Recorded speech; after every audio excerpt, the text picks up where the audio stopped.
Oh, hello everybody, happy Halloween. My name is Steve Lally and I'm a storyteller, but I'm not just any storyteller, I'm an Irish storyteller, which is pretty cool because Halloween came from Ireland. And so did trick-or-treating. And if you want to find out more about that, you need to tune in to my Samhain stories, Halloween stories on RTÉjr radio. Oh, my goodness. Now, this year for my stories, I'm going to do something a little bit different, okay? I'm going to give you guys at home the opportunity to create your own stories. Now, to create a story, right, you need 4 ingredients, right? Number 1, you need a beginning. Number 2, you need a middle. Number 3, you need a twist. And number 4, you need the ending, okay? So, here we go. Now, you need a piece of paper like this to write down your scenarios. Just like, okay. And you need a pencil, just like this one here. Okay. And I want you to write down these scenarios. So the first one is, you are in a room. Now, write down, what sort of a room are you in? What kind of a room? I'm in a room with red walls.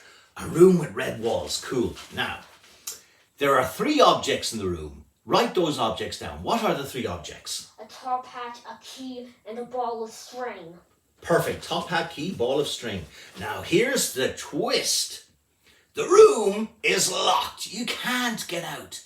So, you use the 3 objects. How do you do it? The ball of string contains the key, but it's high on a shelf. So you have to use the top hat to throw it and get it down.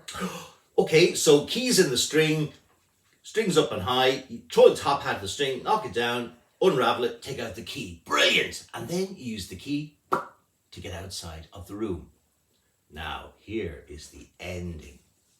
You're outside of the room, but there's something really scary there, okay? And you have to get past it. And you use the 3 objects to get past the scary thing. So, what is the scary thing and how do you get past it? It's a creature with black arms, legs, hands, and pretty much everything, with a skeletal face and a pumpkin for a body. Whoa! A skeleton pumpkin spider thing. Cool. And how do you use the 3 objects to get past this scary creature? You throw the top hat on his head so he can't see, and then you run away. So you put the top hat over his eyes so he can't see, and you run away, and you're free. Brilliant. Great. So I'll be really interested to hear what you guys wrote down, what your scenarios are, and send your stories in so I can have a look at them. And make sure to tune in to Samhain Stories on RTÉjr radio with myself, Steve Lally, and my good friend Woody, who does all the voices and stuff, and he's really good at it. He's pretty cool. Oh, well, that's it. Happy Halloween.